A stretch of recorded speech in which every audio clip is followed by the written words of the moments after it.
เจ้าแต่ว่าคนช่วยเนี่ยโอ้โหปริญญาเอกอาจารย์สมานนี่ก็ปริญญาโทหันตามนะเจ้าเอาใช่อ่านน้อยแล้วเปิ่นเนาะเป็นยังไงแล้วก็วันนี้เจ้าคุณผู้ฟังเราจะมีเกมเล่นเนอะวันนี้นะจะมีเพลงเนอะมีเกมเล่นใช้คะแนนถึงปันกว่าคะแนนด้วยกันนะเจ้าแล้วแต่ว่าคุณผู้ฟังจะเลือกกระเดียวข้าเจ้าจะประกาศรายชื่อคนที่จะมาเล่นเกมได้นะเจ้าก็วันนี้สวัสดีปีใหม่กันแล้วกันวันเสาร์แรกของปีนี้นะเจ้าวันเสาร์ที่3ของปี2569นะเจ้าเดือนมกราคมนะเจ้าสวัสดีทุกคนที่ฟังอยู่ทั้งกันกันแล้วกันนะเจ้าตอนนี้นิมนต์อาจารย์สมัครก่อนเจ้า10 นิ้วขอนอบน้อมก้มกราบแด่องค์สมเด็จพระสัมมาสัมพุทธเจ้าพระพุทธพระธรรมพระสงฆ์ตลอดถึงพระอรหันต์10 นิ้วขอกราบถวายความเคารพพระมหาเถรานุเถระครูบาอาจารย์ผู้ปฏิบัติดีปฏิบัติชอบด้วยความเคารพทุกตนด้วยความเคารพอย่างสูง10 นิ้วถวายความเคารพหลวงพ่อพระครูปริยัติยานุศาสตร์หลวงพ่อพระครูโคสิทธิ์ปริยัติยาภรณ์หลวงพ่อพระครูสมุวิศวัตรวรกิจโจ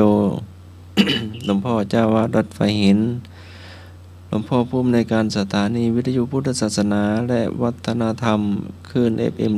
104.50 เมกะเฮิรตซ์ที่ได้เมตตาธรรมอย่างสูงแล้วก็ถวายความเคารพครูบาอาจารย์ทุกรูปเน้ออาจารย์เอาละครับผมผมนมัสการครับครับผมเจริญพรนะพิสมัยพระเอกธรรมะคลายเครียดเจ้านมัสการเจ้าเจ้าลุงหนุ่ยตัวนึงผมนมัสการครับอาจารย์ครับเจ้าเจริญพรพ่ออาจารย์17 สีด้วยตัวจากตัวมา3 ทุ่มเกิงเนาะแล้วก็ท่านฟังทางบ้านทุกท่านนึงขอเจริญพรขอกราบนอบน้อม อย่างคุณพระติตรัยรัตนาผ่านแก้วพระแก้วเจ้าตั้ง3 ประการไม่มีพระพุทธพระธรรมพระสงฆ์อันเป็นสรณะที่เปิ่งของหมู่เฮาทั้งหลายขอกราบไหว้สาบุญญาบารมีธรรมท่านอาจารย์ท่านพระครูสมุวิศวัตรวรกิจโจผู้อำนวยการสถานีวิทยุคลื่นพระพุทธศาสนาการศึกษาและวัฒนธรรม104.50 ท่านเจ้าอาวาสวัดไฟหินพร้อมไปด้วยพระสงฆ์องค์เนรทุกรูปทุกองค์ด้วยความเคารพอย่างสูงสุดยิ่งครับผมขอกราบนมัสการท่านอาจารย์ท่านพระครูใบดิกาสมัครยานะสีโลด้วยความเคารพครับผมครับผมสวัสดีโยมพี่พิสมัยผู้ดำเนินรายการนมัสการเจ้าสวัสดีลุงนุยครับผมอาจารย์ครับอาจารย์ครับแล้วก็เจริญปอนคณะสัตยาญาติโยมสถาสาธุชนทุกท่านมาแล้วเนอรายการธรรมะคลายเครียดประจำวันนี้วันเสาร์ที่3 มกราคมพุทธศักราช2569เดือน4เหนือเดือนหยี่ใต้ขึ้นมานี่ออกมานี่15 ค่ำเพราะว่าเป็นวันเดือนเพ็ญวันนี้หรือว่าวันเพ็ญเดือนยี่ของต่างใต้เปิ้นบ้านเฮาเขาว่าเดือน4เพ็ญวันนี้ก็หลายท่านก็มีการตานข้าวจี่ข้าวหลามตานข้าวจี่ข้าวหลามตานข้าวใหม่กันไปเป็นที่เรียบร้อยเนาะวันนี้ ก็ขออนุโมทนาบุญกับศรัทธาทุกท่านที่ไปทำบุญกันวันนี้และที่ผ่านมาก็ไปตะเวนไปในด้านของปีใหม่เนาะงานก็ โอ้ยอมรับว่าปีนี้งานบุญที่งานบุญนักงานบุญหลายก็ขออนุโมทนาบุญสถานญาติโยมทุกท่านเอาเจนลุงหนุ่ยทักทายผู้ผู้ฟังดีกว่าเนาะ ครับขอกราบน้อมพระเถรานุเถระทุกพวกทุกองค์องค์ครับสามเณรน้อยทุกองค์องค์ครับขอกราบการพระครูสมุทรวัดวรปิโตครับผมท่านเมตตาเวลานะมาไม่ขาดเขียดครับผม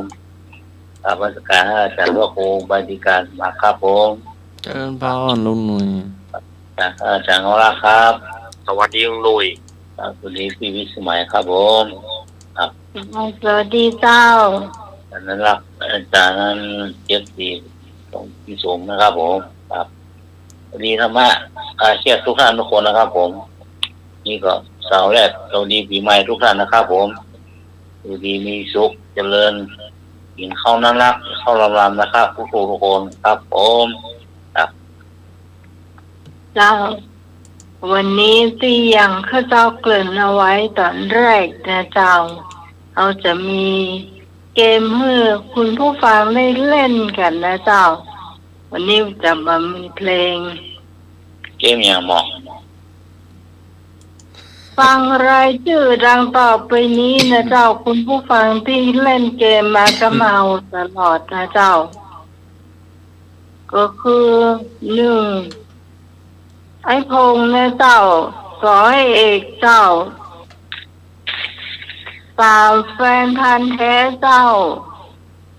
สีหนุ่ยแห่งคนเนาะตัวอินโดเจ้า แล้วแต่วาสนา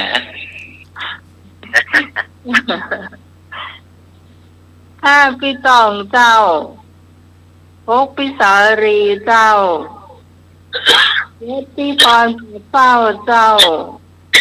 แปดติพรเอราวัณเจ้าเก้าปีก่อนกมลเขยกลางนะเจ้าเก้าท่านนี้จะมีโอกาสได้เล่นเกมนะเจ้านี้ข้าเจ้าฮือพี่ก่อนได้เขียนตัวเลขเอาไว้แล้วคุณผู้ฟังจะต้องเลือกสองหมายเลขด้วยกันระหว่างเลข1 ถึงเลข18นะเจ้าจะมีให้เลือกก็คือ20คะแนน30 40ไปถึง100นะเจ้า100นี่จะมีสองเลขด้วยกันเนอะ90ก็จะมี2เลขด้วยกัน อันนี้เข้าใจเนาะเพราะว่ามันจะมีอยู่9ท่านด้วยกันเนาะ ครับผม 9ท่าน8 เข้าท่าน 9แปลว่า9ตะกี้ เอาครับ เก้าครับ ครับโบกเกินเลย9 คน เออ เจ้าเพราะฉะนั้นจะมีคะแนนตั้งสาวคุณผู้ฟังจะต้องเลือก2หมายเลขด้วยกัน เบอร์1หรือเบอร์18นี่เนาะ เจ้า อ๋อ เลือก ได้คนละ2เบอร์เนาะแล้วแต่พี่เลือกเนาะ เจ้า เอา ด้วยกันเนอะ โอเคเจอแล้วครับ คุณผู้ฟังท่านใดจะเป็นหน่วยกล้าตาย ครับ2053 226 058ครับผม เจ้ามี เอาแหวนเนี่ย เจ้า2หมายเลขที่คุณจะเลือก เจ้าสวัสดีปีใหม่เจ้า ดีครับ เจ้าพี่ตอง เจ้า เหนื่อยเข้า คน ไหน เลย เนาะ น้ำมันประกาศรับสมัครตัว เจริญพรพี่ตอง เจ้าหน่วยกล้าตายมาคนแรก เจ้า เลขแรกก็คือเลข6ได้โคกเนาะ เจ้าเลขที่2 9 6 กับ 9เนาะ 6 กับ 9 เก้าโคกกับเก้าเนาะ โอ้มันปีพอดีเลยเนี่ย6 9อ่ะ 9 โทรครับ โอ้ไม่มาเสียกดี โทร จ้ะ ครับพี่เก้า ดีกว่า แต่เดี๋ยวพี่ตองพี่เก้าพี่ตองอาจารย์สมัครไปห้าพี่กรเข้าในสายมาตัวกรรมเข้าไปห้าพี่กรในสายตัวกรรมเหรอ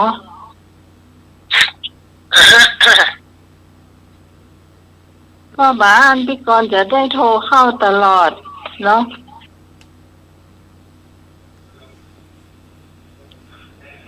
นมัสการครับผมแฟนพันธุ์แท้ครับ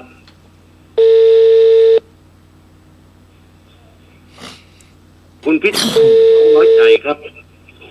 มีความรู้เอาตัวไม่รอดก็มีครับเนาะโอ้มีเปลือกที่เต็มบ้านเต็มเมืองไทยนี่ครับเนาะความรู้ท่วมหัวเอาตัวไม่รอดครับเนาะครับ เจ้าน้ำมัน วันนี้เป็นวันเกิดผมนะครับโอ้ผมเกิดกลาง เอ้ยวันเกิดว้า Happy birthday to you Happy birthday to you แต่วันเกิดผมเลยผมเกิดปีใหม่ไทยเนี่ยครับ โอ้ยุ่งมั่นขวัญยืนเนอะ โอ้ขอเจริญพร เข้ารับ บริษัท ครับ โอ้ใครเจ็บเพื่อมาใกล้มาไกลแวะไปแวะมาของไปที่อื่นเนี่ยนู่น เอาหมายเลขพอดีครับเอาหวยออกเลยครับเนาะเอ้าวันเกิดในเบิร์ดเดย์นี่เลี้ยงที่ไหนเดี๋ยวนี้ ตรงนั้นอันว่าพ่อกันเทนอ่ะ18นะพ่อกันเบิร์ดเดย์ป้า18เนาะเอา18ตัวครับเนาะเบิร์ดเดย์เขาหลงเนาะ18นี่นะเนาะโอ้อ้าวแฟนมันแท้เอาเขาเลือกหมายเลขอะไรนะไอ้หนุ่ยจะมาได้เลขหมายเนี่ยมาเมาวันเกิดนะมันจะรุ่งมาอย่า9ฮะเลข6กับเลข9พี่ตองพี่ตองอ่ะแล้วแฟน เลข9แล้วแฟนพันธุ์แท้จ้ะยังไม่ได้เลือกแต่ไหนคนบ้านเจ้ามันมาวันเกิดใช่ไหมครับเบรกเอาแฟนมาแท้เอาไปยังคนบอกยังต้องอันคนนี้จบก่อนบวกครึ่งเซตก่อนเจ้าคนนี้ของพี่ตองเนาะเลข6กับเลข9 10บวกยังบัตรท็อปเตอร์เจ้าการได้เลยของพี่ตอง50กับ80ของพี่ตองได้130นะจ๊ะพี่ตองจดไว้ด้วย130นะเจ้าพี่ตองย่อละ130เอาไปเลยเจ้าคะแนน130เจ้าอันนี้ปนไป1คนแล้วเนอะปนมาแล้วจำไว้ตัวเนอะพี่ตองเป็นคนแรกมาเลยครับมาออกมาเลยเจ้าครับมาคำคุณมาคำท่านของท่านเนาะเนี่ยเจ้ากราบนมัสการพระสงฆ์องค์เนรทุกองค์สวัสดีธรรมะไข่เจ็ดทุกท่านทุกคนแล้วผู้เลี้ยงส่งแก่ผู้เลี้ยงส่งเอาเลข78ครับผม78เนาะ7โพงก็78กับ8เนาะกับ8เนาะนะพง7กับ8ไอ้พงจะได้90กับได้20จ้ะพงจดไว้ด้วยเนอะได้90กับ20เป็น110เนาะ110จ้ะได้น้อยกว่าพี่ตอง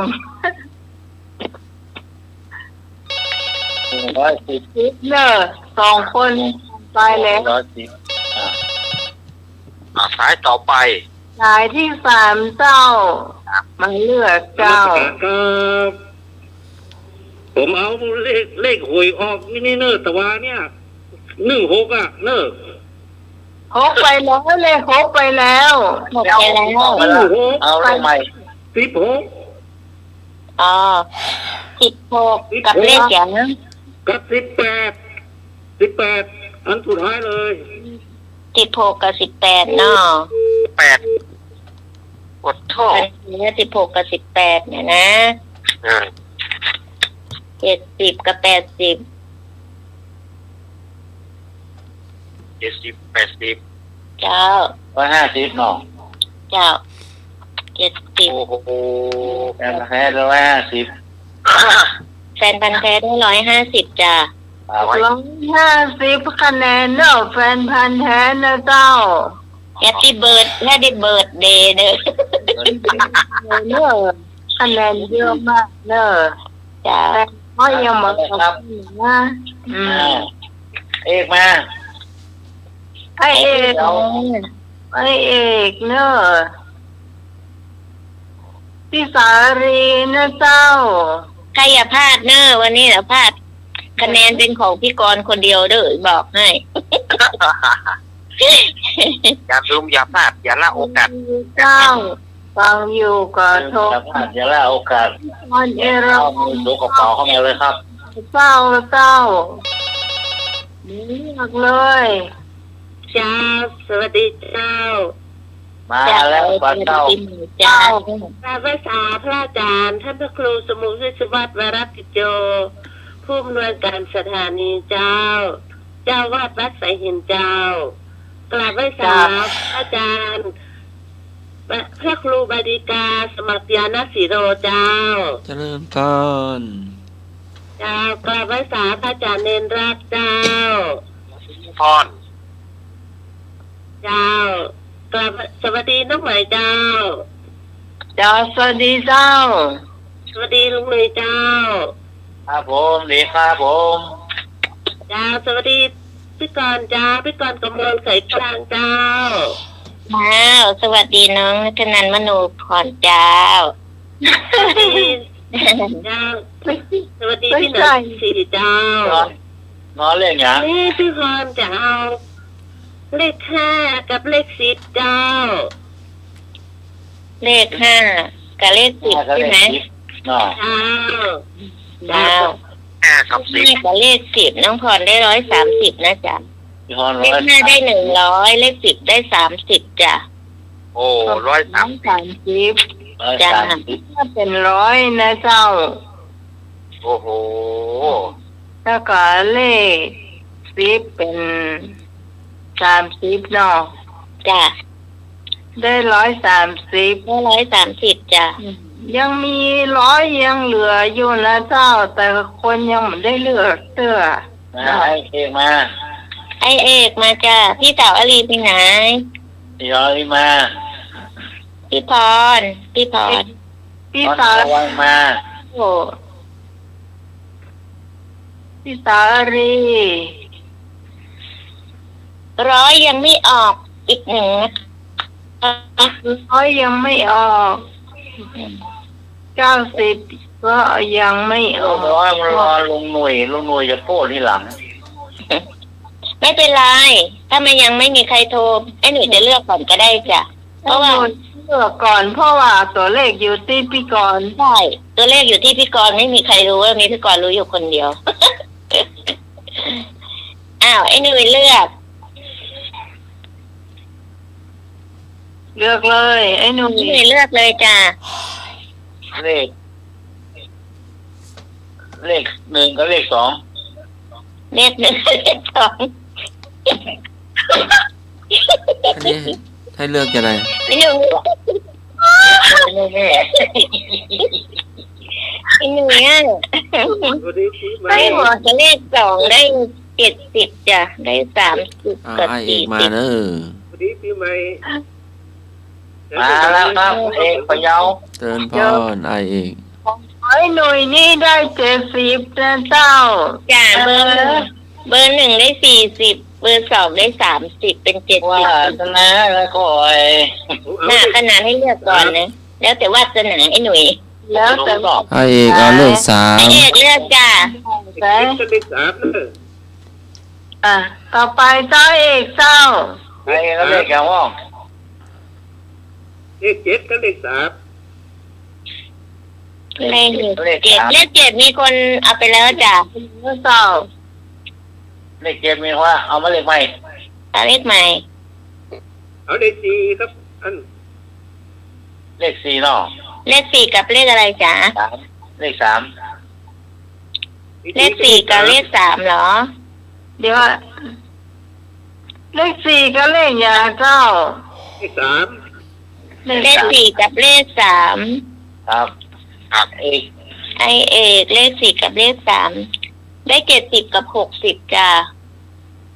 70บวก60ได้130จ้ะ ครับ ผม130คนจ้ะ เจ้า อ่าฮะ หมดแล้วก็มีเนาะ เอา ยังพี่อาลี อยู่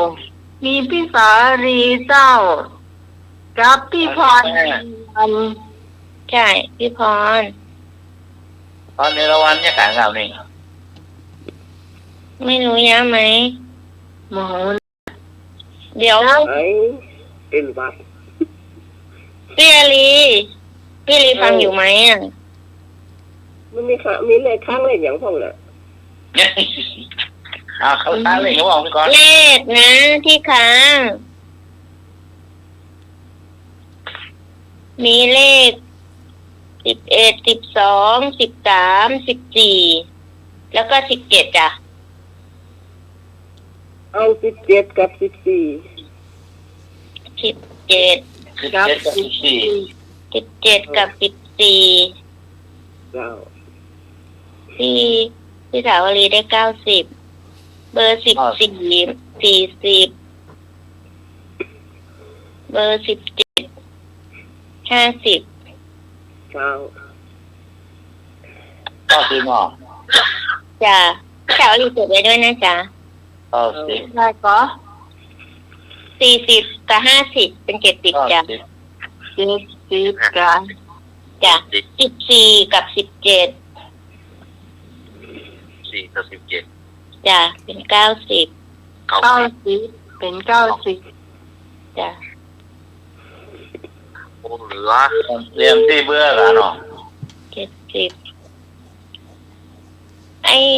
อ้หนุ่ยจะเลือกให้พี่พรไหม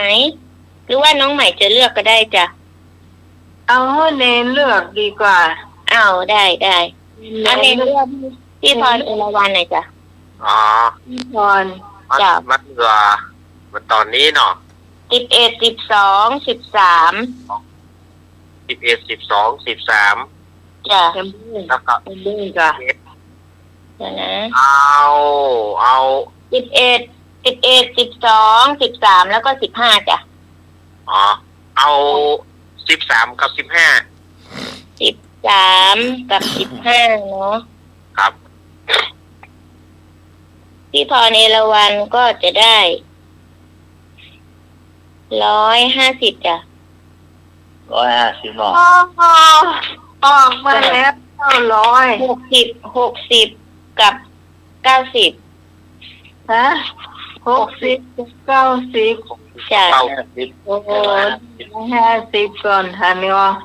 60กับ90เป็น150ให้150อันนะก็เหลือแฮม2เลขเหลือแฮม2เลข เหลือแค่2เลข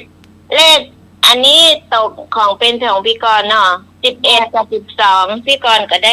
120จ้ะ อ๋อ120 จ้ะ ให้น้อยเหลือพี่สารีอันใครก็เดี๋ยวก่อน 150พี่พร เอราวัณ จ้ะ ก็ ก็ดีแล้วนะก็โชคใครโชคมันไอ้หนุ่ย อันนี้ใจคะแนนไปอยู่พันกว่าคะแนน 80 บุญเวลาเจ้าอายุ70พุ่นล่ะฮะ ไอ้หนุ่มน่าล้ำเหลือ40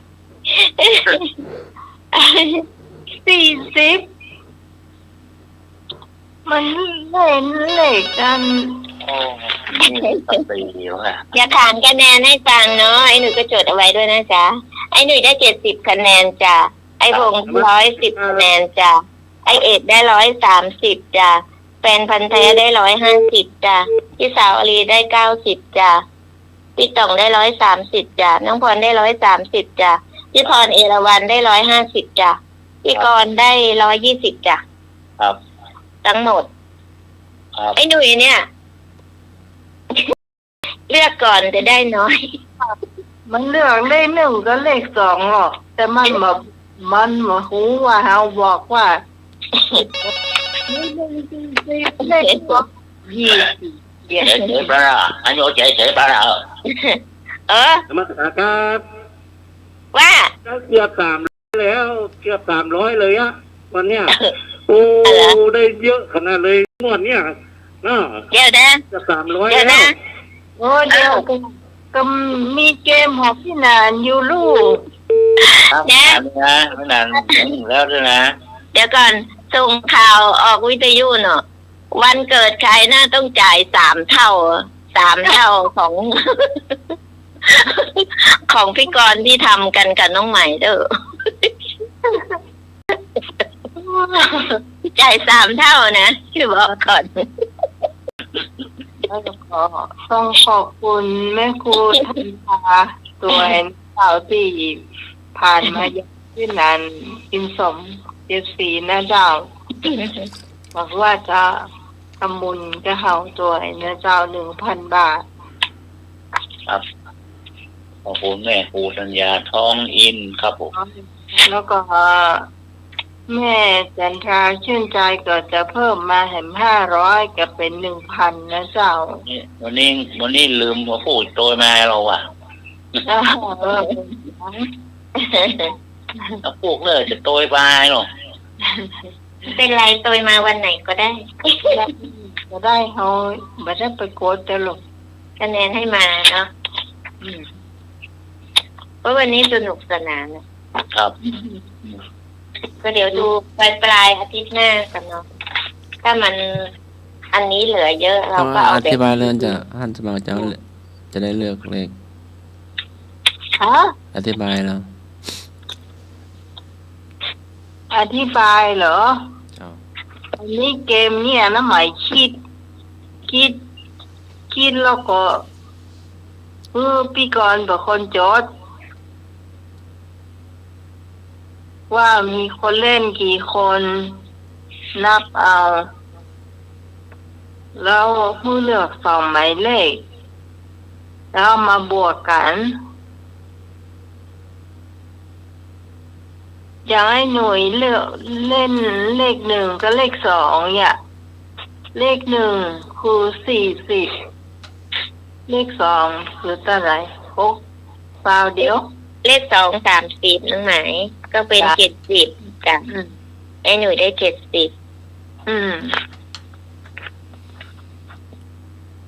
มันก็มีซาวอยู่2 ใช่9อยู่30อยู่2มีร้องอยู่2 เตื้อ30ก็2 เตื้อ40ก็2 เตื้อมันแล้วแต่คนเลือก จ้ะมันครบพอดีนะคะครบ นมัสการครับน่าคิดตั้งมือแล้วเนี่ยน่าแม่พี่คิดตั้งมือแล้วเนี่ยเนาะเอามาเล่นกันเนี่ยงวดดีเนี่ยโต คนคิดจะบอกวันนั้นทุกข์คาที่หัว เนี่ยโอ้ได้ฟุกเลยอ่ะเนาะยังมึนทุกหวยเนี่ยค่ะเนาะ ไม่เล่นใส่เกินไปเหรอ นะแกนะ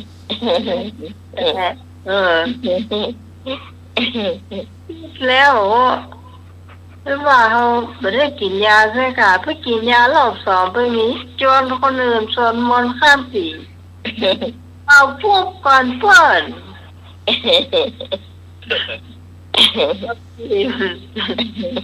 กินข้าว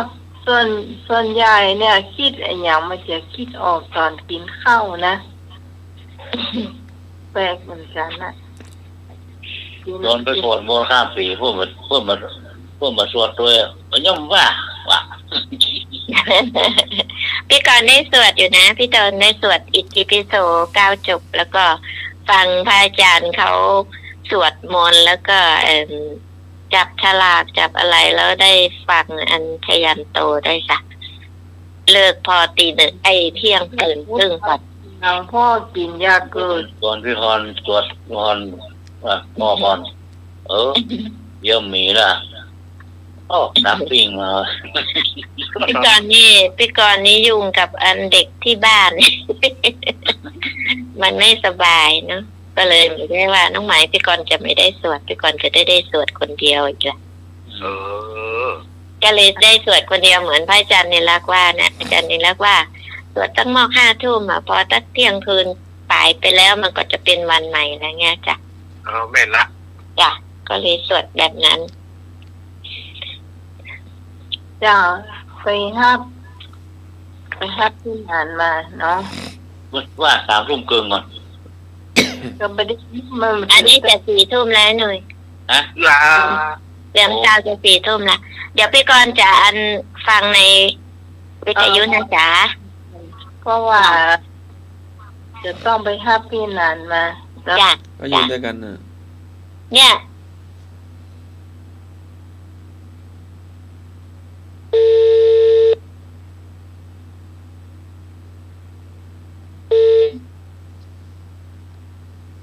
ทวงมาได้ แต่พี่กรณ์จุดตามหมายเลขที่อันนี้ ของใครเท่าไหร่พี่กรณ์จุดตามในนี้จ้ะ ครับ ของไอ้หนุ่ยได้น้อยสุด เพราะฉะนั้น ของพี่อารีก็ได้น้อยไปหน่อยนะจ๊ะ ครับ เจ้า พ่ออาจารย์จะ จ้า ตี ข มา อบ แล้วเน คุ อะ ณจ้านมัสการพระครูใบดิกาสมาจานาสีโลนะคะ เจ้าน มัสการพระอาจารย์เนี่ยนะจ้ะสวัสดีน้องใหม่สวัสดีไอ้หนุ่ยจ้ะ ครับ จ้ะสวัสดีพี่หนาน74นะ สวัสดีครับสวัสดีครับ อ้าวเข้ามาแล้ว ก็ค่ะพี่กรณ์ อ๋อต้องฉลองด็อกเตอร์ไหมคะ ยังครับ วันที่18ฉลองไหมคะด็อกเตอร์ ยังไม่มีทุนที่18ก็ไม่ว่างเนาะจะต้องไปบ้านใหม่ ไม่รู้ว่าจะจัดตอนไหนอ่ะ บ้านพี่อ่ะ จะจัดตอนไหน เลี้ยงเพลนจ้ะ หนูผมจะเสร็จบ้านใหม่น้องชายแล้วจะรีบไปเนอะ ค่ะ ถ้ามีโอ ลาก าส ไปลำให้ไปเนอะ อันนี้ต้องบอกแม่ชื่นนะคะ ผมไม่ชื่นเก็บลากไว้ลำ ค่ะเดี๋ยวพี่กรณ์จะลงไปก่อนเนาะเดี๋ยวไอพี่หนาน74นะพี่กรณ์จะได้โทรมานี่ได้ค่ะ ครับครับ ขอให้โชคดีปีใหม่กันทุกคนนะคะ ขอให้สุขภาพสมบูรณ์แข็งแรงมีอายุมั่นยืนยาวนะคะ คิดประสงค์สิ่งใดก็ขอถึงความมุ่งมั่นปรารถนาทุกคนค่ะ ครับ นมัสการและสวัสดีค่ะ อันการเนอร์แม่ก่อน ค่ะนมัสการค่ะ ต่อไปก็เป็นช่วงของพี่นานละ ครับก็ขอยกมือ10 นิ้วกราบไหว้สาเมตตาประมีธรรมในท่านพระครูสมุวิสุวัตวรกิจโจนะครับผู้ในการสถานีคลื่น 104.50 เมกะเฮิรตซ์เจ้าวาดวัดปลายหินไหว้สาเมตตาประมีธรรมของท่านพระครูใบดิกาสมัครยานสีโรนะครับ เจริญพรพ่ออาจารย์ ครับนมัสการท่านอาจารย์เนนเอารักปัญโยนันท์นะครับ สวัสดีพ่อแนน ครับแล้วก็สวัสดีกับพี่พิสมัยสุริโยดรหัวหน้ารายการธรรมะไข่เทศนะครับ เจ้าสวัสดีเจ้า ครับสวัสดีปีใหม่ครับไอ้หนุ่ยระวังเมฆเชนเนอร์นะครับ ผมเดชาปัญหาครับ แล้ว ผ ก็ ม ขอกราบสวัสดีกับพี่น้องมิตรรักแฟนรายการนะครับธรรมะไข่เปรียดและขึ้น 104.50 เมกะเฮิรตซ์ทุกคนทุกท่านเลยครับก่อนที่จะนะครับเขาจะเข้าไปถามปัญหาเนาะนะครับ วันนี้ก็ขอนำนะครับคติธรรมนะครับในปีใหม่ 2569มาฝากบรรดาพวกพี่น้องนะครับทุกชนทุกท่านตัวเนอเขาว่ากับเวลาเรามีปัญหานี่เพราะว่าเวลามันคัดตานี่อย่าดูหรือว่าเวลาคัดหูนี่อย่าฟังเวลาคัดใจคือปล่อยวางแล้วทุกอย่างจะดีเองกับปีใหม่ปี 2569 ก็ฝากนะครับเกร็ดเล็กๆน้อยๆกับทุกคนทุกท่านนะครับเพราะว่า1อดีต จะไปเก็บมาเล่านี่นะครับว่าคนเก่าจังพีกันนะตุ้มมาลายตุ้มผมแพร่ลายมาจังเฮานะคนเก่าจังพีกันเนี่ยนะครับอดีตอย่าเก็บมาเล่าอดีตังนานว่าขมายะนปฏิกังขีอนาคตังเนี่ยนะครับไม่ต้องคำนึงถึงอดีตหรืออนาคตนะครับที่อดีตที่ล่วงแล้วที่มันผ่านไปแล้วก็ดีนะครับดีก็ดีมาแล้วชั่วก็ชั่วมาแล้วนะครับแล้วมันก็จะผ่านไปส่วนอนาคตนี่มันยังเป็นของเข้ายังมาบ่ถึงเตื้อนะครับอดีตไปขี้กุ้งเนาะอนาคตกองเข้ายังมาบ่ถึงเตื้อก็ปัจจุบันนั้นจะโยธรรมังนะครับตถาวิปัสสติก็คือทำปัจจุบันคือมันดีเมื่อทำปัจจุบันดีอนาคตก็ต้องดีอดีตที่ผ่านมาก็จะดีหลวงพ่อพุทธทาสเพิ่นสอนว่าทำวันนี้นะครับคือดีนะแล้ววันหน้ามันก็จะได้ดีปัจจุบันที่เรามีดีก็เพราะว่าเราทำวันก่อนไว้ดีอันนี้ว่าเรื่องนะครับที่มันผ่านมาจะไปเก็บมาเล่าเรื่องเก่าจะไปเอามารื้อฟื้นนี่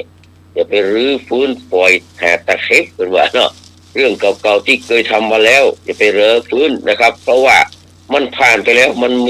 มีประโยชน์จะแก้ก็แก้ไขไม่ได้ละนะครับเขาเคยโคตรเคยเกลียดเคยยังไถนะเคยตุกใจเคยทำผิดเคยกลัวเคยอารมณ์บดีเคยมีปัญหาเคยฮักเคยหลงเคยปงบะตกเคยลืมตัวเคยสะปะว่าเคยนะเอาก็ปล่อยผ่านมันไปเมื่อถึงวันนี้ปี2569กึดใหม่ทำใหม่อู้ใหม่นะเป็นต้นว่าเวลาเขาโคตรจะไปอู้อย่างเตื้อเนาะอาจารย์นี่รักเนาะเวลาโคตรนี่ลองอู้มานี่เดือดร้อนแน่นอนเนาะเวลาตุกใจอย่าทำโดยบักกึดนะครับเวลาผิดก็จะไปแก้ตัวเวลากลัวจะไปหนีคนว่าเวลาอารมณ์ดีจะไปฮื้อสัญญาไปง่ายๆเนาะเวลามีปัญหาอย่าไปจมปลักเวลาฮักก็จะไปหลงลำไปเวลาชีวิตขาลงอย่าไปฝังมดไฟเด้อเวลาก้าวไปทางหน้าอย่าลืมคนที่อยู่ทางหลังเวลาดังแล้วคุณว่าอย่าลืมตัวคุณว่าเนาะชีวิตนี่มันบ่ดำรงคงถาวรนะความดังบ่คงที่ความดีสิคงทนส่วนเรื่องที่3ก็คือเรื่องของคนอื่นจะไปเอามาใส่ใจจะเอามาใส่หัวเรื่องคนอื่นมันเป็นเรื่องของเพื่อนเนาะอย่าไปเสียเวลากับเรื่องของคนอื่นมันบ่ใช่ธุระของเขาใครจะดีใครจะเลี้ยวนะเพราะว่าใครจะเป็นบรรพชิตหรือว่าเป็นฆราวาสมันก็ล้วนแต่เป็นกรรมของเพื่อนเป็นการกระทำของเพื่อนของเขาไปจะใส่ร้ายหรือโทษว่าด่าว่าด้อยค่าบูลลี่ประมาทโซ่เสียดนินทานะครับมันก็เป็นเรื่องของเพื่อนแล้วก็เป็นบาปของเพื่อนตัวเนาะอัตนาอัตตังปาปังอัตนาวะวิสุชตินะอัตนาวะกตังปปังอัตนาสังกิริชติคนที่บัดทำบาปนี้ก็ย่อมจะบริสุทธิ์คนทำบาปก็จะย่อมเศร้าหมองเนาะความเศร้าหมองความบริสุทธิ์พุทธองนี้เป็นเรื่องของเฉพาะตัวเรามีภัยทำให้คนอื่นเดือดร้อนร้อนใจนะแล้วก็มีภัยทำให้ตัวคนอื่นบริสุทธิ์พุทธองได้นอกจากตัวเราเองอ่ะฉะนั้นก็มารักษาใจของตัวเราไว้ให้ดีมีเมตตามีความรักรู้เท่าทันโลกในชีวิตรู้เท่าเนี่ยเหรอรู้เท่ารู้แก้เอาไว้กันเนาะรู้ทันเอาไว้แก้เอาตามความเป็นจริงเนี่ยเราอยู่กับปัจจุบันเนาะปัจจุบันนันจะโยธรรมังเนี่ยตัสสะวิปัสสติเนี่ยดีที่สุดนิ่งสงบเย็นเจริญสติเจริญกุศลคือความฉลาดคือคุณงามความดีอยู่เสมอมันก็จะเป็นบุญของเขาอย่าลืมว่าคนมีบุญคือคนที่หูวิธีทำมือตัวเก่าเนี่ยมีตุกน้อยลงปล่อยปลงวางอดีต ปล่อยวางอนาคต และมากำหนดอยู่กับปัจจุบันด้วยใจที่ตั้งมั่นตื่นหูเบิกบานส่วนข้อที่ 4ก็คือทำชีวิตในปีใหม่คือดีอย่างน้อย3 ดี3 ดีก็คือทานศีลภาวนาเนาะที่เพิ่นแต่งก่อนไว้ว่าเกิดเป็นคนเกิดเป็นตนเนี่ยควรศึกษาหาดีเถิดดีจะเกิดสุขก่อต่อเป็นผลดีที่1เนี่ยคุณว่าเอื้อเฟื้อช่วยเหลือคนดีที่ 2ตั้งตนตามวินัยดีที่ 3ไมตรีมีไมตรีในจิตของเรานี่คือเป็นมิตรแผ่กว้างกระจ่างใสถ้าทำดีนี้ครบจบถึง3ในจะก่อให้เกิดสุขสุขเกิดเริดริงพลันดังนั้นอย่ารีรอว่ากำเดียวจะกำเดียวจะทำต้องทอก็คือทำทันที3 ทอนะลุงหนุ่ยนะครับแล้วก็อาจารย์สมัครตัวนึกว่าจะไปวัดเจ็ดลีนตัวเองท่านพระครูสมุวิศวรก็บอกไปวันไหนเพราะเพิ่นไม่นิมนต์นี่ค่ะไม่ต้องจำเป็นต้องนิมนต์กดตะวันให้นิมนต์มันเพราะเดี๋ยวก็วันเดี๋ยวก็คืนเดี๋ยวก็ตื่นเดี๋ยวก็ตายเดี๋ยวลำบากเดี๋ยวสบายเดี๋ยวก็หายเดี๋ยวก็ดีเดี๋ยวก็จะต้องไปสู่โลกหน้าเดี๋ยวก็จะต้องลาจากโลกนี้ก็เลยต้องรีบเร่งทำแต่ความดีอย่ารอรีว่าเดี๋ยวทำอัจเจวกิจมาตับปังโอชัญญามรณังสุเวอย่าลืมนะครับก็วันนี้ปีใหม่แล้วเหนื่อยก็พักนักก็ว่างก็ไปเอี่ยวอย่างห้องเนาะเดี๋ยวก็แก่ละที่แน่ๆตายผู้คนในวันนี้ไป2 4 5 ศพวันนี้นะโอ้โหไปครับตางห้องไปเชียงตางห้องนี่นะแต่4 ศพ 5 ศพวันนี้บางเที่ยวตายบางเที่ยวมอบร่างไปแล้วก็มีมาเอาก้าฮูกมาทำบุญก็มีนี่มันหลายอย่างนะดังนั้นก็คือที่แน่ๆมันตายผู้คนเกิด1 ตาย 1เกิดล้านตายล้านเกิดเท่าใดตายเท่านั้นจะต้องเจริญกุศลไว้กันให้นักนะครับอันนี้ก็คือข้อคิดสะกิดใจนะครับมอบให้กับบรรดาสาธุชนพุทธบริษัททั้งหลายพี่น้องที่ติดตามรับฟังรายการนะครับทางสถานีขึ้น 104.50 เมกะเฮิรตซ์ของเราได้ใต้ปารมีเมตตาธรรมนะครับของท่านพระครูสมุวิสุวัฒน์วรกิจโจตวานี้ต้องกราบนมัสการขอบพระคุณนะครับที่ได้เอาวิทยุไปถ่ายทอดเป็นไลฟ์สัญญาณอะไรอย่างไปถ่ายทอดมุ่นนะครับในงานของท่านอาจารย์พระมหาวิษณุจารุธรรมโมก็เสร็จสิ้นการพ้นไปด้วยดีมาเป็นครั้งสุดท้ายที่จะได้ทำทักษิณานุปทานประจำเดือนให้เปิ้ลจากนี้ไปกับเปิ้ลเริ่มวันที่14 กุมภาพันธ์ที่วัดเจริญจนถึงวันที่18ไม่คืนนะครับแล้วก็วันที่19วันพระเจ้านี่นะครับเขาก็ทำบุญเครื่องครัวกรรมของเปิ้ลดีไซน์108เสร็จแล้วก็ตอนบ่ายก็จะได้นิมนต์พระสงฆ์เจ้าสวดมาติกาแล้วก็จะได้อาราธนาสรีระร่างสังขารธรรมของท่านมหาวิษณุไปไว้ที่นะครับโดยสัพพัญญูอำเภอแม่วางแล้วก็จะประชุมเพลิงสรีระสังขารธรรมของเปิ้ลนี่วันที่22 กุมภาพันธ์ 2569นะครับก็ฝากไว้กับทุกคนทุกท่านแล้วก็ขอบพระคุณนะครับแม่ครูธัญญาทองอิ่มเนาะแล้วก็อาจารย์งามนิพรมวันที่ร่วมกันเป็นเจ้าภาพแล้วก็พี่น้องที่ร่วมเป็นเจ้าภาพทุกคนนะครับวันนั้นไฟนี่นักหนาป้านวิหารบะมีที่อยู่นะครับก็ขอบพระคุณเป็นอย่างยิ่งกับญาติธรรมทุกท่านนะครับต่อไปก็เพื่อเป็นการเสียเวลาเนี่ยนะครับเขาก็ปิกมาหาคำถาม เหมือนเดิมเนาะเหมือนเดิม เจ้า ก็เราก็ตามคำถามเหมือนเดิม วันนี้เกมนี้ผมที่ใหม่เรียบร้อยไปแล้วเนาะ เจ้า ผมก็ยังทำเหมือนเดิมเนอะเอาคะแนนมีเท่าไหร่แล้วเนี่ยมันนักอยู่ก็ คะแนนต้องนับกะนับอย่าง นับอยู่เนาะคน ต่อไปเราก็จะคำถามง่ายๆเนอะเข้าใจโทรมาเข้าใจโทรมาเนอะใครบวยคนนั้นได้เนอะนี่นะถามว่าน้องของป้อแต่เป็นปี่แม่เกหรือแม่ได้ว่าเขาจะฮ้องว่าจะได้น้องของป้อแต่เกหรือแม่ได้ว่าเขาจะฮ้องเพิ่นว่าจะได้ขอไก่แอวขอไข่ป้าขอไข่ขอควายนะงองูลุงน้องของป้อเนี่ยแต่เป็นปี่แม่เพราะว่าเกหรือแม่เขาจะฮ้องเพิ่นว่าจะได้แอวหรือว่าแอวเนี่ยนะครับป้านะลุงมา3คะแนนเลยมามาเนอะ ก็เต็มสักทีเท่านี้ไง ของ6058ขอตอบว่าคุณลุงครับผม คุณลุงอ่ะ คุณลุงเนอะ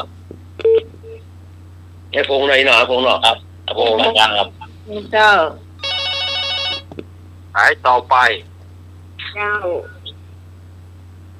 ป้า พี่ตองตอบว่าเนาะ เจ้า ใครจะมาแหม มาเนอะ หายต่อไป นมัสการครับ อ้าว พี่นานผมปรงแล้วครับปรงสังขารแล้วครับ ผมเข้าวัดเข้าวาแล้วครับเนาะทำบุญทำทานแล้วเอาจำศีลแล้วครับเนาะครับคำตอบสุดท้ายคือ ลุงครับเนาะครับนมัสการครับ ลุง เขาเรียกใครจะหู้ว่าให้นับญาติเต็มปีกันเท่านี้เนอะหายต่อไป เจ้า พี่พรตอบเจ้าข้อกอไก่เจ้า เนาะ ที่ก่อนตอบคุณอาเจ็บคอนวดงอนะคุณอา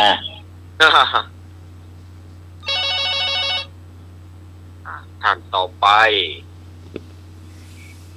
เจ้าน้องไหมพี่ขอตอบคุณอาเจ้า เป็น เนาะ เนาะ ครับ นารี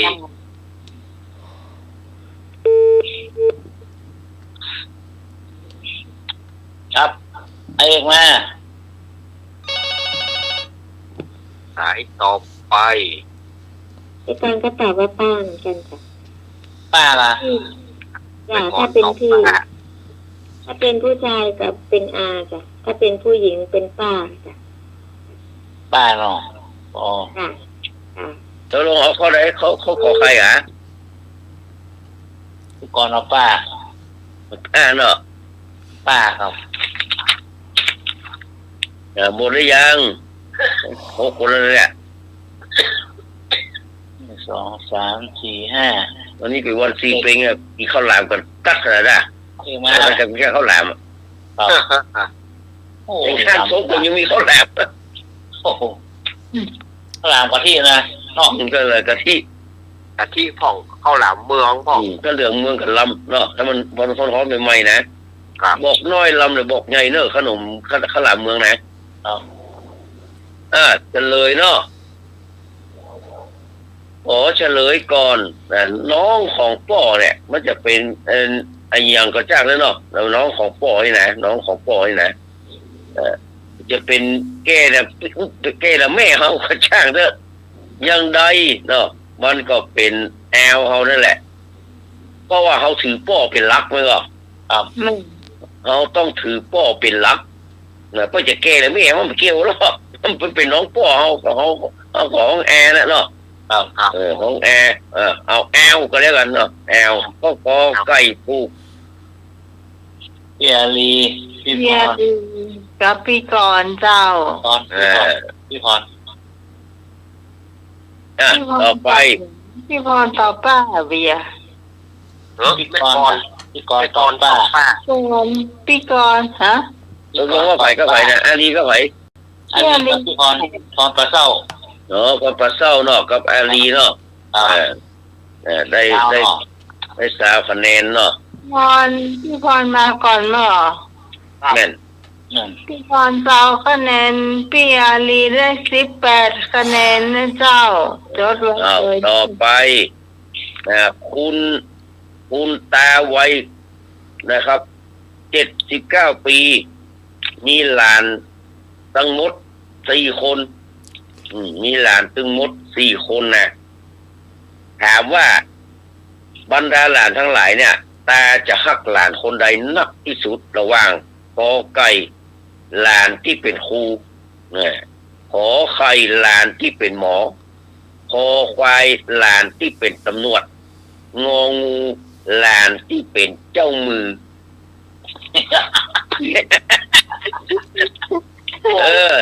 แต่จะฮักไผ่นักที่สุดบรรดาหลานทั้ง4 คนเนี่ยหลานครูหลานหมอหลานตำรวจหลานเจ้ามือมาตาคะแนนเหมือนกัน เชิญเลยครับโอ้พ่อนี่ดูเดือดเลยนี่นะ เอามา เอาก็ไก่ครั เจ้า บเอาก็ไก่ครูครับผม ก็ไก่ หลาน เนาะ ครูไอ้โปง โอ่งกอไก่ เอาสายต่อไป นมัสการครับ ครับผม คำตอบสุดท้ายคือตำรวจครับหน่อครับนมัสการครั ตำรวจที่ตั้งด่านเนี่ย ตำรวจที่ตั้งด่านเลยเหรอ ตั้งด่าน คอควายเนาะตำรวจ ควาย ตำรวจข้อควายตำรวจ นี่มาเจ้ามือ เจ้าเอาหมอเจ้า หมอ หม เนาะ อเนาะจะได้รักษาเนาะ หมอค่ะไม่สบาย ค่ะ พี่ต้องเอาหมอ พี่ตองเอาหมอ ครับ บอกไปแล้ว แค่งองูอย่างเดียวเลยเนาะมา น้องไหมพี่จบไปเจ้าหมอเจ้า หมอเนาะ หมอเหรอ เรียนหมอ ที่เจ้าหมอเหมือนกัน โอ้งองูของมองข้ามไปจ้ะเนี่ยเอานุยเอาดิก้างองูนี่ เจ้าพี่คนก็เอาหมอเจ้า อะไรเหรอ หมอเหรอ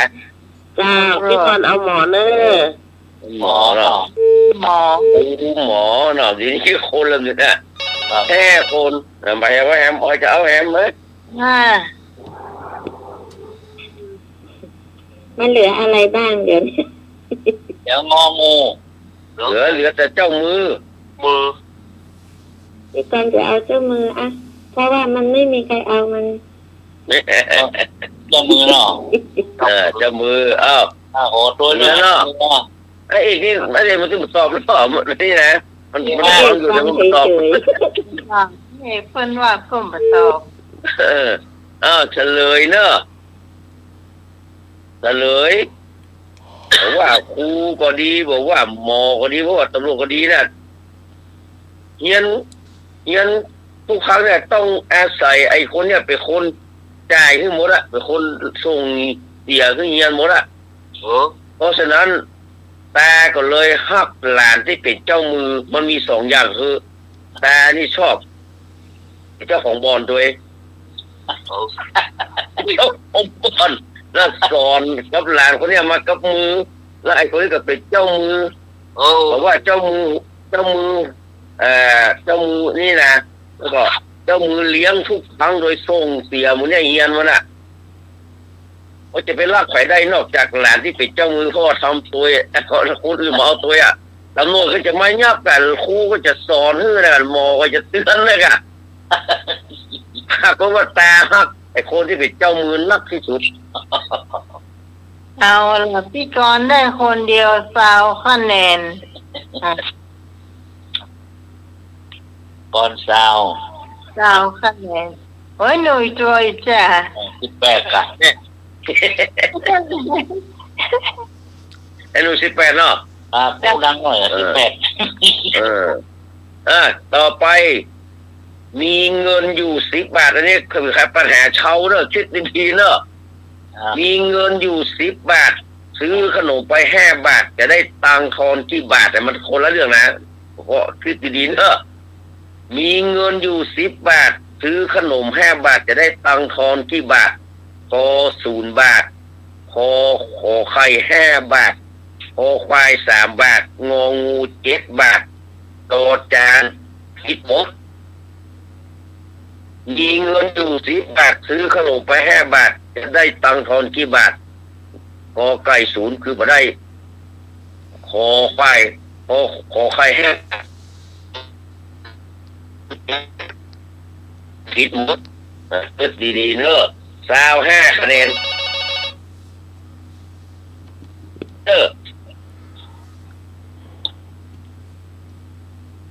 เจ้าน มัสการครับคำตอบสุดท้ายคือไม่มีครับไม่ได้เลยครับนมัสการครับ งอจอจานเนาะ แล้วก็ไก่อ่ะ กอไก่ กอไก่ พอจะเอาแหมมีเงิน10 บาท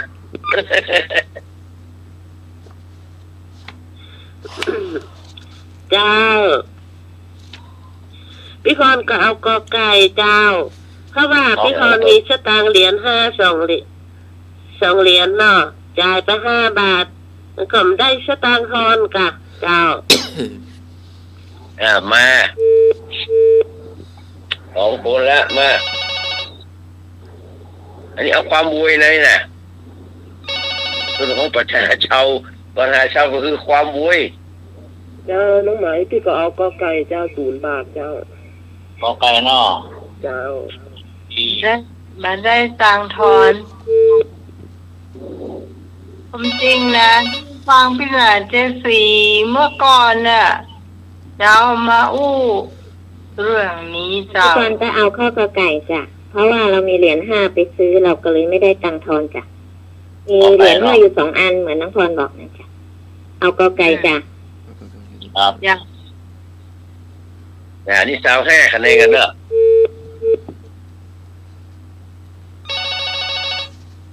เอาโพงมา ปลาบงนี่ปลาบงบ่ใช่ปลาซางจัง เขาก็เอากอไก่น่ะจ้ะ ครับ 0 บาทนะเจ้าเหรียญ5 2 เหรียญซื้อไปอีกตัวไม่ได้ทอนอยู่ดื้อ ปลาสร้างมา แต่ตังค์หามีแต่เนาะถึงแม้จะเป็นเหรียญบาท10 บาทเนี่ยเอามาผู้ผลเอง โอนกู้มาได้ว่าซื้อก็มีหรอกอย่าง เอามันล้นแล้วก็กอไก่อ่ะ ครับกอไก่เนาะ ครับกอไก่ครั ก บ ระพงกอไก่ คะแนนมีเยอะคะแนน25ก่อน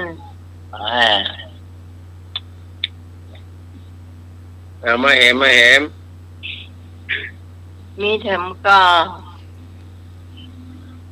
หมดแล้วค่ะ เอาละครับผม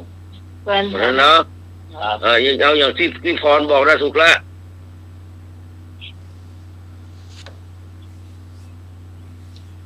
กอไก่เนาะ ไก่ ครับ มันมีเหรียญ2 เหรียญนั่นน่ะหรือว่ามันมีเหรียญบาทแถม5 เหรียญน่ะ ไม่ อะไรก็ได้อ่ะ ก่อนท่านแท้ตอบก่อนนี่ ครับ ไม่มี แล้ว หร ก็ อก แค่ได้ใกล้ก่อนเพิ่นถูกต้อง เอาตั้งแอร์ แบ เนาะ บพี่บายไปได้พี่พร ก่อนท่าน เนาะ ตอบ25ได้5 คะแนนเจ้า พี่พรอ่ะ พี่พรได้23ตับดีต่อมาได้อะไรนี่ พี่ลี เราเอส เต้าเอสจากเต้าเอสจะเป็น19ใครอ่ะ พี่กรณ์ พี่กรณ์จากพี่กรณ์ก็เป็น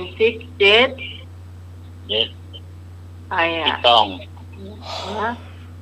พี่ตอง อ๋อพี่ตองเนาะ ครับ 17ก็เป็น15ไอ้พงเนาะ ไอ้พงสุดท้าย จ้า ต่อไปต่อไป ถามว่าผู้ว่าเนี่ยหันพ้นไล่ตำรวจไล่อย่างออกไล่ออกจากราชการเนาะเพราะว่าการไล่ออกมีผลอย่างไร การไล่ออกมีผลอย่างไรก็ได้รับบำนาญบางส่วนก็ได้รับบำนาญบางส่วนขอใครไม่ได้รับบำเหน็จบำนาญขอควายพักราชการชั่วคราวงองูเลื่อนตำแหน่งไม่ได้การไล่ออกนี้มีผลจะได้บำนาญได้รับบำนาญบางส่วนไม่ได้รับบำเหน็จบำนาญเลย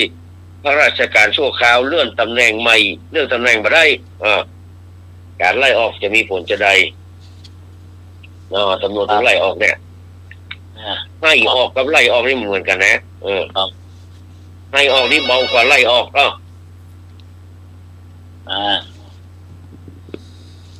วแหมเนอร์ นมัสการ นี่ก็ซาวนี่ซาวคะแนนเหมือนกัน นี่สาว ตอนสุดท้ายคือพักราชการครับน้อครับพักไปก่อนครับน้อครับ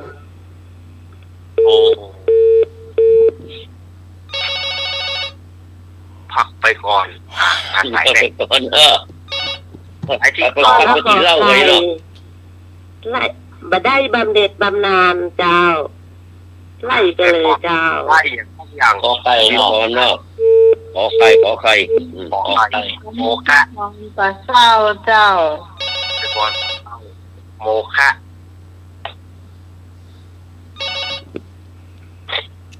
ขอบใครครับผม ครับขอ ขอ ไข่ เนาะ ไปเหมือนกัน ปลาซาง โมฆะเหมือนกัน ตาที่3 ไม่ได้บำเหน็จบำนาญข้อขอใคร ครับ ต้อง มาได้อย่างนั้นอย่าง ไม่ใช่ยังมันไม่ใช่ดำนั่นเลย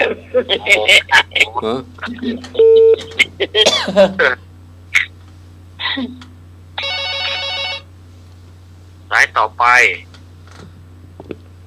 เจ้า จ้าพี่กรณ์จ้ะพี่กรณ์ก็เอาข้อขอไข่จ้ะไม่ได้บำเหน็จไม่ได้บำนาญจ้ะ ไม่ ขอ ได้ ไข่เนาะ บำนาญไม่ได้อะไรสักอย่าง ไม่ได้สักอย่าง โอ้ มาไปอย่าตอบแถม สี่ละครับมา 4-5 ละมาแถมมา เจ้า เลยพี่ขอใครเจ้า ครับ เจ้าสาวรี ไม่ได้ คนละ โมฆะ มีได้เนาะ6 คนเนี่ยเนาะ ครับ ก็ถูกต้องเลย ไม่ได้รับบำเหน็จบำนาญเพราะโดนไล่ออกถ้าให้ออกนี่ยังมีสิทธิ์อยู่เนาะ ครับ แต่ว่าไล่ออกนี่คือมันมีหมดสภาพละ ก็ย้ายที่หรือว่าไปเลย ย้ายที่กะ ไม่เกี่ยวไล่ออกคือไล่ออกจากราชการไปเลยอย่าไล่ออกจากอาจารย์สมบัติออกจากวัดสายหินไปเลยได้ได้สักอย่างละ โมฆะไง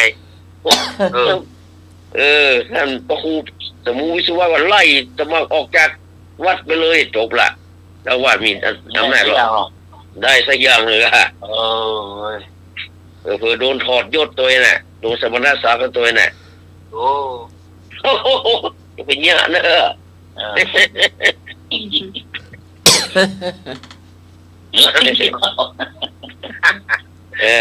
ต่อไปเป็นปัญหาชาวอีกข้อหนึ่ง เดี๋ยวคะแนนตะกี้เดี๋ยวก่อน คะแนนตะกี้ว่าไป ไปมาก่อนนะ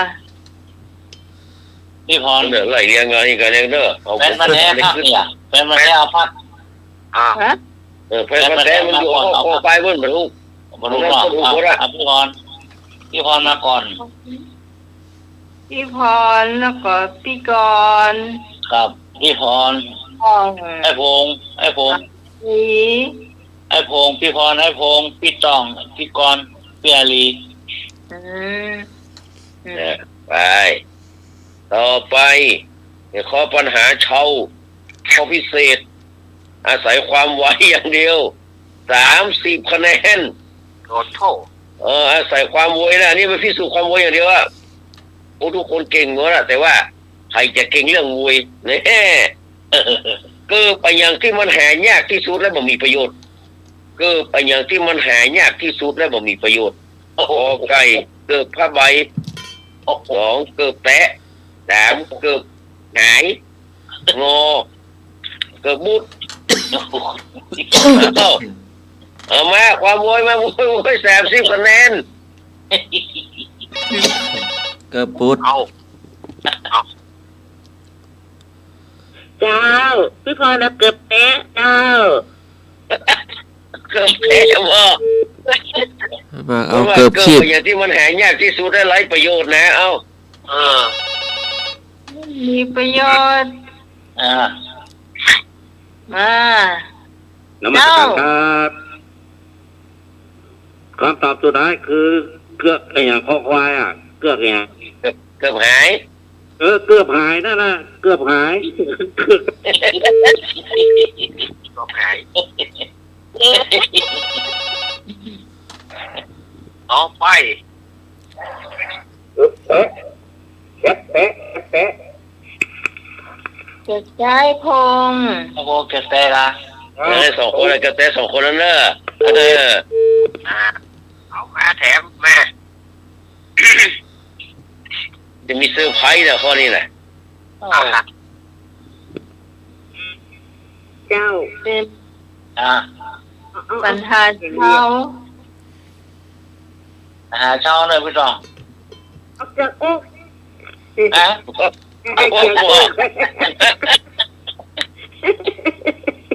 ใส่ข้าวสวนกัน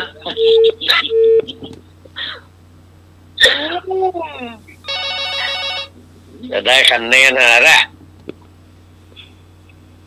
จ้าพี่กรณ์จ้ะพี่กรณ์ก็เอาเกิบหายจ้ะ เกือบหายเกือบหายแล้วกาแฟพันธุ์แท้แล้ว เจ้า อ่า เจ้า มาเทม1 ลายทั้งโยเจ้าทั้งพิสารี อย่างนี้ว่าเกือบหน้าห้องนี่ เจ้าเกือบหายเจ้าก็หายแยกก็หายได้ก็หาย เกือบหายแล้ว ของนอก เกือบปืนแล้วเบาอ่ะเกือบปืนดีว่ะ อันนั้นเขาจะได้ปูแจที่อันนั้นน่ะต้องปูแจก่อนทำปูแจนี่